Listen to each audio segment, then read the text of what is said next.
ہم وہی کہیں گے جو ہمارا دین ہم کو بتاتا ہے، عمل کرو تو تمہارا بھلا ہے۔ بسم اللہ الرحمن الرحیم۔ کنتم خیر امت اخرجت للناس تأمرون بالمعروف وتنہون عن المنکر وتؤمنون باللہ ولو آمن اہل الکتاب لکان خیرا لہم منہم المؤمنون واکثرہم الفاسقون۔ تم بہتر ہو ان سب امتوں میں اخرجت للناس جو لوگوں میں ظاہر ہوئیں، تأمرون بالمعروف وتنہون عن المنکر، بھلائی کا حکم دیتے ہو اور برائی سے منع کرتے ہو، وتؤمنون باللہ اور اللہ پر ایمان رکھتے ہو، ولو آمن اہل الکتاب لکان خیرا لہم، اور اگر اہل کتاب ایمان لاتے تو ان کا بھلا ہوتا، منہم المؤمنون واکثرہم الفاسقون، ان میں کچھ مومن مسلمان ہیں اور زیادہ تر کافر۔ پچھلی آیت کریمہ میں بتایا گیا تھا کہ یوم تبیض وجوہ وتسود وجوہ، کہ قیامت کے دن کچھ چہرے کالے ہوں گے اور کچھ چہرے اجلے ہوں گے، لیکن یہ نہیں بتایا گیا تھا کہ کون لوگ ہوں گے جن کے چہرے سیاہ ہوں گے اور کون لوگ ہوں گے جن کے چہرے روشن ہوں گے۔ تو اس آیت کریمہ میں اب بتایا جا رہا ہے کہ وہ کون لوگ ہیں جن کے چہرے روشن ہوں گے۔ حضرت عبداللہ ابن مسعود اور حضرت ابی بن کعب، حضرت معاذ ابن جبل رضی اللہ تعالی عنہم اجمعین، اور اس کے علاوہ حضرت سالم، حضرت حذیفہ، ان لوگوں کے پاس دو یہودی آئے اور ان لوگوں نے یہ بات کہی کہ آخر وہ کون سی چیز تم نے مسلمانوں میں دیکھی اور اسلام میں وہ کون سی خوبی تم نے پائی کہ ہم سے رشتہ ناتا توڑ کر کے ان سے تم نے تعلق جوڑ لیا ہے۔ تو حضرات صحابہ کرام نے کہا کہ ہم نے اسلام کو تمہارے دین سے بہتر پایا، ان کے اس رسول کو ہم نے سب سے افضل پایا، اور مسلمانوں کی عادت و اطوار کو سب سے بہتر پایا۔ تو ان لوگوں نے کہا بات تو ایسی نہیں ہے، یہودیوں نے کہا کہ بات تو ایسی نہیں ہے، کیونکہ تمہارے قرآن میں اللہ تبارک و تعالی نے بنی اسرائیل سے کہا ہے کہ انی فضلتکم علی العالمین، میں نے تمہیں سارے جہان میں فضیلت دی ہے۔ تو فضیلت تو قرآن کہہ رہا ہے کہ بنی اسرائیل کو ملی ہے، تو تم کیسے کہہ رہے ہو کہ یہ افضل رسول ہیں اور افضل لوگ ہیں یہ؟ تو ان یہودیوں کی رد میں یہ آیت کریمہ نازل ہوئی۔ ایک بات ذہن میں رکھیں کہ پیچھے پہلے پارے میں بھی اللہ تبارک و تعالیٰ نے قوم بنی اسرائیل کے بارے میں فرمایا ہے کہ انی فضلتکم علی العالمین، کہ میں نے تمہیں سارے جہان پر فضیلت دی ہے۔ تو یہ فضیلت جو بنی اسرائیل کو ملی تھی، یہ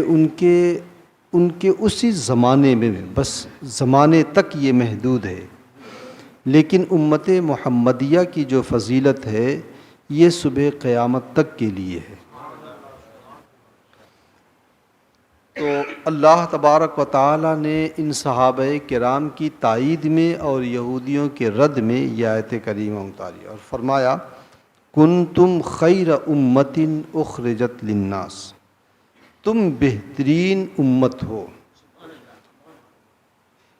امت کا مطلب ہوتا ہے قوم، یا تو امت سے مراد صحابہ کرام، تو اس سے مراد یہ ہوگا کہ تمام امتوں میں سب سے افضل امت محمدیہ ہے، اور اس امت محمدیہ میں سب سے افضل صحابہ کرام ہیں۔ کیونکہ صحابہ کرام رضوان اللہ تعالیٰ علیہ مجمعین کی فضیلت اتنی ہے کہ اگر کوئی اپنے زمانے کا غوث اور قطب ہو اور ولایت کے آخری درجے پر اگر وہ پہنچ جائے تب بھی وہ صحابہ کرام کی گرد راہ تک نہیں پہنچ سکتا۔ تو صحابہ کرام جو ہیں قیامت تک کے لیے امت محمدیہ ہی نہیں بلکہ تمام امتوں میں سب سے افضل ہے۔ تو یا تو مراد صحابہ کرام ہوں گے یا امت محمدیہ ہوگی۔ امت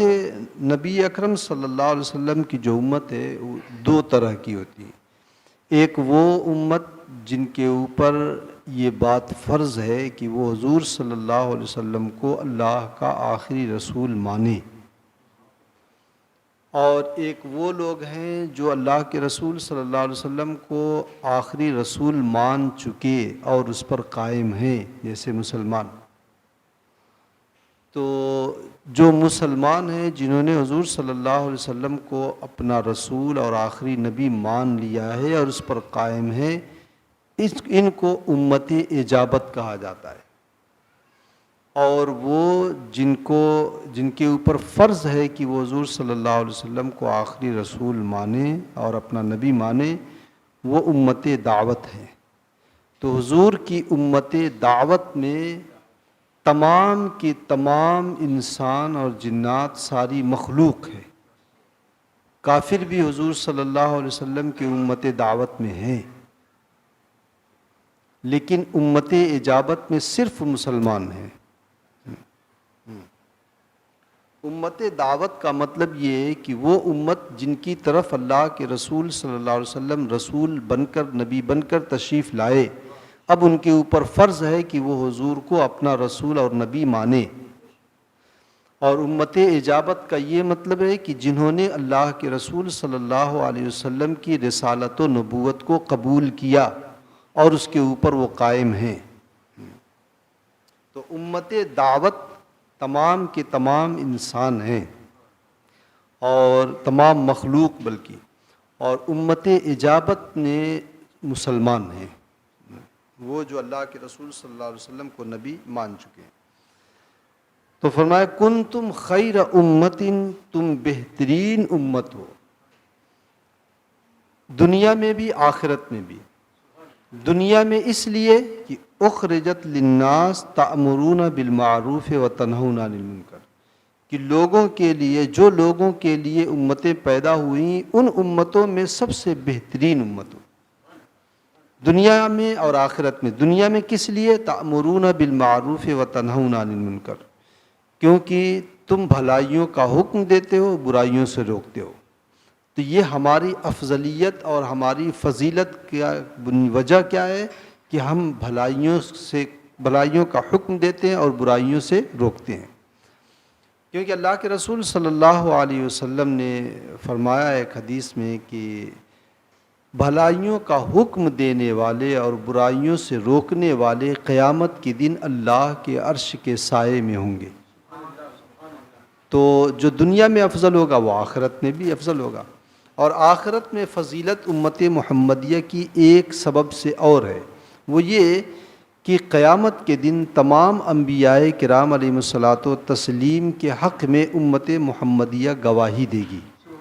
تو اس کی وجہ سے جو ہے آخرت میں انہیں فضیلت حاصل ہے۔ تأمرون بالمعروف وتنہون عن المنکر، کی بھلائیوں کا حکم دیتے ہو اور برائیوں سے روکتے ہو۔ یہ بات ذہن میں رہے، اگر بھلائیوں کا حکم دینا چھوڑ دیا جائے اور برائیوں سے روکنا چھوڑ دیا جائے تو ہماری فضیلت میں اور ہماری جو ہے شرف میں کمی آ جائے گی۔ وَتُؤْمِنُونَ بِاللَّهِ، اور اللہ پر ایمان رکھتے ہو۔ اللہ پر ایمان دو طرح کا ہے، ایک ایمان لغوی اور ایک ایمان شرعی۔ ایمان لغوی کا یہ مطلب ہے کہ اللہ تبارک و تعالیٰ کو ماننا، تو یہ تو شیطان کو بھی تھا، وہ بھی اللہ تبارک و تعالیٰ کو مانتا ہے۔ شیطان کے بارے میں کوئی نہیں کہہ سکتا ہے کہ وہ اللہ کو نہیں مانتا ہے، وہ اللہ تبارک و تعالیٰ کو مانتا ہے۔ یہ ایمان مفید نہیں ہے۔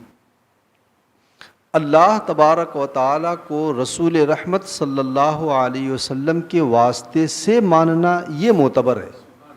اسے ایمان شرعی کہا جاتا ہے۔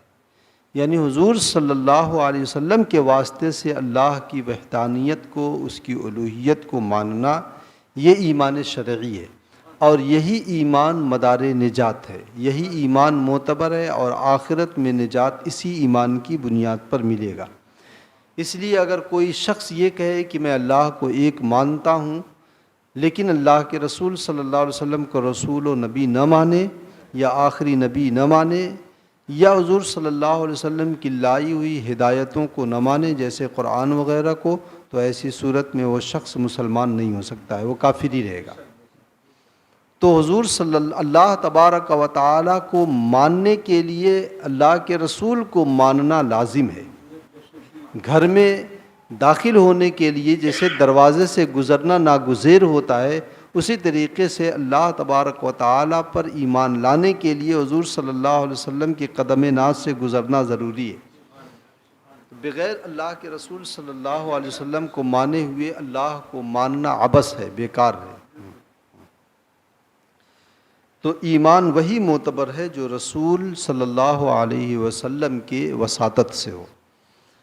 وَلَوْ آمَنَ أَهْلُ الْكِتَابِ، اور اگر اہل کتاب ایمان لاتے، کہ وہ جانتے تو تھے کہ نبی برحق ہیں، کیونکہ وہ بہت اچھی طریقے سے وہ پہچانتے تھے، ایک ایک نشانیاں اور علامتیں وہ جانتے تھے لیکن ایمان لا نہیں رہے تھے۔ تو اس لیے یہاں کہا کہ اگر وہ ایمان لے کر کے آتے، اہل کتاب ایمان لاتے، لَكَانَ خَيْرًا لَهُمْ، تو ان کے لیے یہ اچھا ہوتا، بھلا ہوتا۔ ایمان تو کوئی بھی لے کر کے آئے تو بھلا ہوگا اس کے لیے، مشرک بھی ایمان لے کر کے آئے تو اس کے لیے بھلا ہے، کوئی کافر بھی ایمان لے کر کے آئے تو بھلا ہے، لیکن خاص طور سے اہل کتاب کے بارے میں یہ کیوں کہا گیا کہ وہ ایمان لے کر کے آتے تو ان کے لیے بھلا ہوتا؟ وہ اس لیے ان کے لیے کہا گیا ہے کہ اگر اہل کتاب حضور صلی اللہ علیہ وسلم پر ایمان لے کر کے آتے تو اللہ کے رسول صلی اللہ علیہ وسلم نے فرمایا جو اہل کتاب میں سے جو مجھ پر ایمان لے کر کے آئے گا اللہ تعالیٰ اسے دوہرا اجر عطا فرمائے گا۔ اگر یہودی ایمان لے کر کے آتے حضور صلی اللہ علیہ وسلم پر تو ایک تو حضرت موسیٰ پر ایمان لانے کا ثواب اور ایک سرور کائنات پر ایمان لانے کا ثواب۔ تو اس لیے کہا گیا کہ اگر اہل کتاب ایمان لاتے تو ان کے لیے بہتر ہوتا، تو یہ کہا جائے کہ ان کے لیے زیادہ بہتر ہوتا۔ بہتر تو سب کے لیے ہے۔ منہم المؤمنون، ان میں سے کچھ مسلمان ہیں، وہ حضرت عبداللہ ابن سلام رضی اللہ تعالیٰ عنہ جو علماء یہود میں سے تھے اور اپنے ساتھیوں کے ساتھ مسلمان ہو گئے تھے، ان کے بارے میں اللہ رب العزت نے فرمایا منہم المؤمنون، ان اہل کتاب میں سے کچھ مسلمان ہیں، مومن ہیں، جیسے حضرت عبداللہ ابن سلام اور ان کے ساتھی، وہ اکثرهم الفاسقون، اور ان میں سے زیادہ تر کافر ہیں کہ وہ اللہ کے رسول صلی اللہ علیہ وسلم کو، انہوں نے اللہ کے رسول صلی اللہ علیہ وسلم پر وہ ایمان نہیں لے کر کے آئے۔ اس سے یہ بھی پتہ چلا کہ بغیر حضور صلی اللہ علیہ وسلم کو مانے ہوئے نہ آدمی کا اللہ پر ایمان معتبر ہے نہ دیگر انبیاء پر ایمان معتبر ہے۔ حضور صلی اللہ علیہ وسلم کو جب مانیں گے تبھی حضرت موسیٰ پر ایمان لانا معتبر ہوگا، حضرت عیسیٰ کو ماننا معتبر ہوگا، دیگر نبیوں کو ماننا معتبر اسی وقت مانا جائے گا۔ اگر دیکھا جائے تو اللہ کے رسول صلی اللہ علیہ وسلم کو اس دنیا میں تشریف لانے کے بعد سے ایمان منحصر ہے صرف سرور کائنات پر، صرف اور صرف حضور صلی اللہ علیہ وسلم کی ذات پر۔ اسی لیے اعلیٰ حضرت نے کہا ہے کہ اللہ کی سر تابہ قدم شان ہیں یہ، اللہ کی سر تابہ قدم شان ہے یہ، انسان نہیں انسان وہ انسان ہے یہ، یعنی ان جیسا کوئی انسان نہیں ہے، ایسے سرور کائنات صلی اللہ علیہ وسلم کی ذات ہے۔ انسان نہیں انسان وہ انسان ہے یہ۔ قرآن تو ایمان بتاتا ہے انہیں، قرآن یہ کہتا ہے کہ ایمان حضور صلی اللہ علیہ وسلم ہے، اور ایمان یہ کہتا ہے میری جان ہے یہ۔ اسی لیے اللہ کے رسول صلی اللہ علیہ وسلم کو جان ایمان کہا جاتا ہے کہ بغیر حضور صلی اللہ علیہ وسلم کے اوپر ایمان لائے ہوئے آدمی کو کوئی مفر ہی نہیں، کوئی جائے پناہ نہیں ہے اس کے لیے، بس صرف ایک ہی پناہ ہے، حضور صلی اللہ علیہ وسلم کے اوپر ایمان لے کر کے آ جانا۔ جس طریقے سے حضور صلی اللہ علیہ وسلم تمام انبیاء کرام میں سب سے افضل ہیں، اسی طریقے سے حضور صلی اللہ علیہ وسلم کا دین، آپ کے اوپر نازل ہونے والی کتاب، آپ کی امت تمام امتوں میں، آپ کی کتاب تمام کتابوں میں، آپ کا دین تمام دینوں میں سب سے افضل ہے۔ حضور صلی اللہ علیہ وسلم کے امتی کے افضل ہونے کی بہت ساری وجوہات ہیں، ان میں تو 15-16 وجوہات تو وہی ہیں جو حضرت موسیٰ علیہ السلام نے توریت میں جو پڑھی تھی، اور ایک وجہ یہ جو قرآن پاک میں رب کائنات نے صاف طور میں فرمایا کنتم خیر امت، تم تمام امتوں میں سب سے افضل ہو۔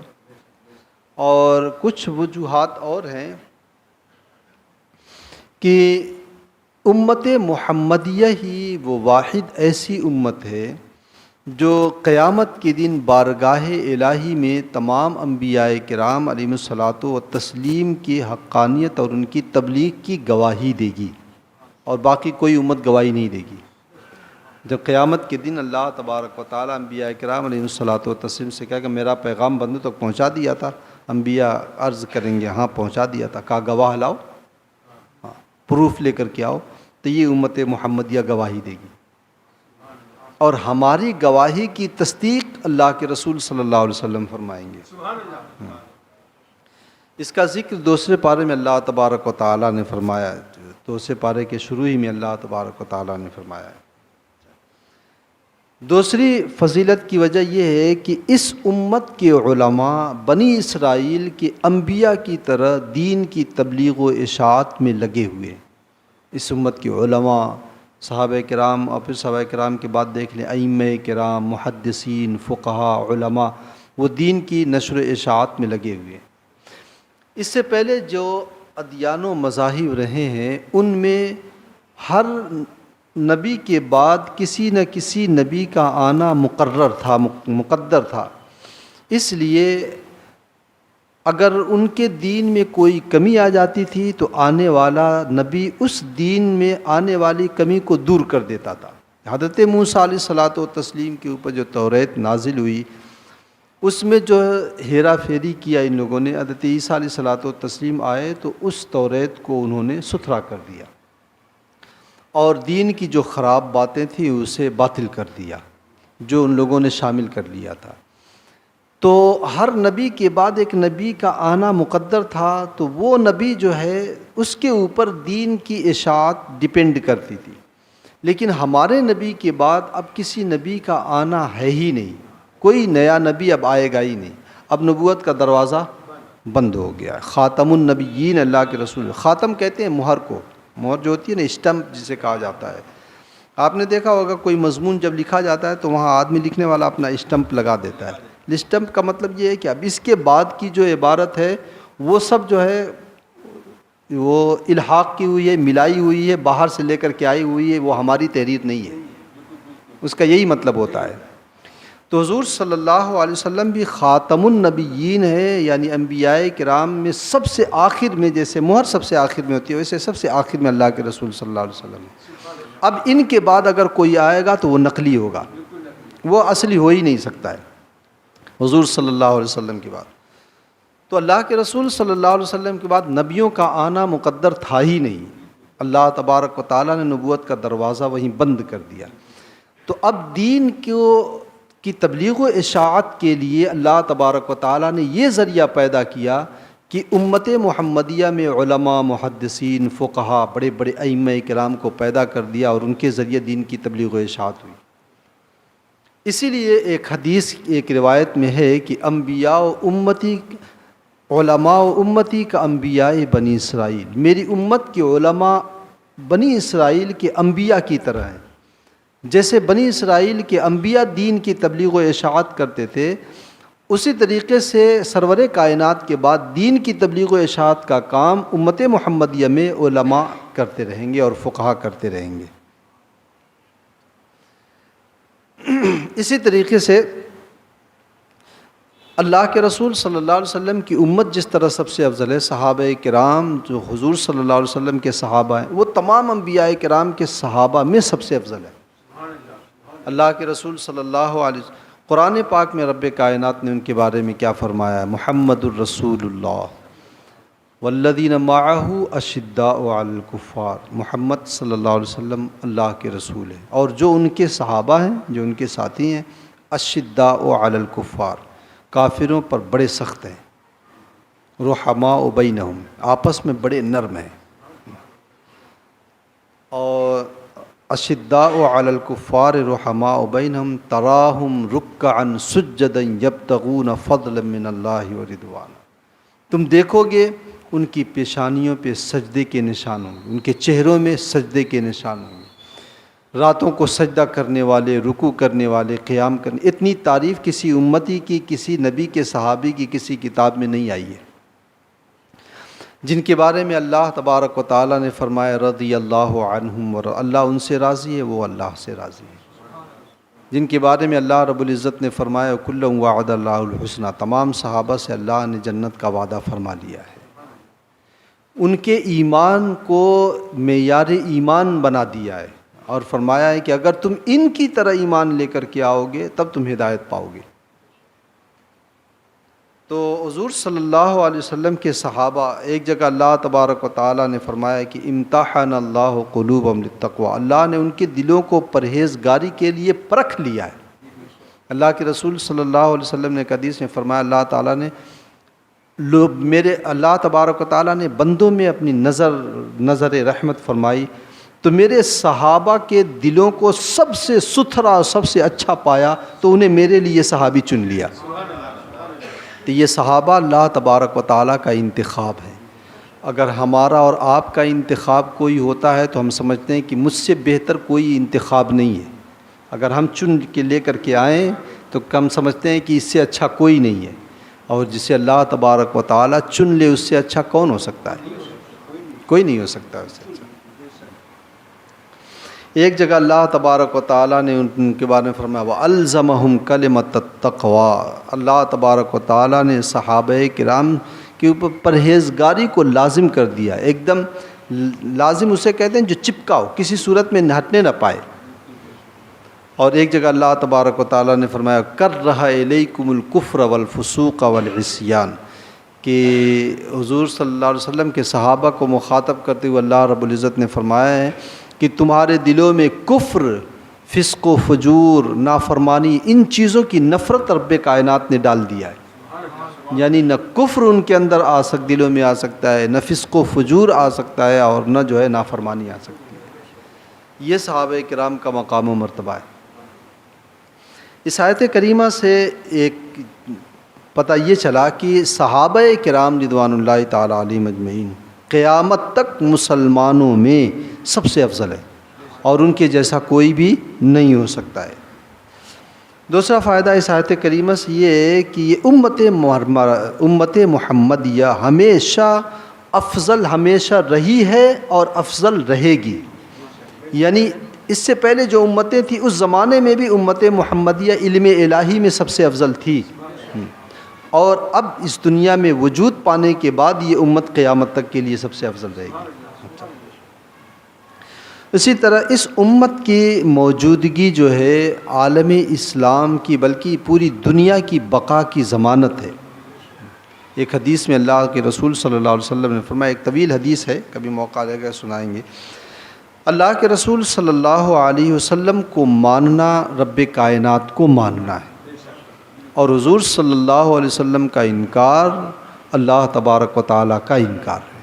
اللہ تعالیٰ ہم تمام لوگوں کو اپنے حبیب صلی اللہ علیہ وسلم کی رحمتوں کے سائے میں رکھے۔ اللہم صلی علی سیدنا شفیعنا نبینا مولانا محمد مبارک وسلم صلاۃ و سلام علیک سیدی یا رسول اللہ صلی اللہ تعالیٰ علیہ وسلم۔ اللہم ربنا تقبل منا انک انت السمیع العلیم وتب علینا انک انت التواب الرحیم، وصلی اللہ تعالیٰ علی خیر خلقہ ونور عرشہ وقاسم رزقہ محمد وعلی آلہ واصحابہ اجمعین برحمتک یا ارحم الراحمین۔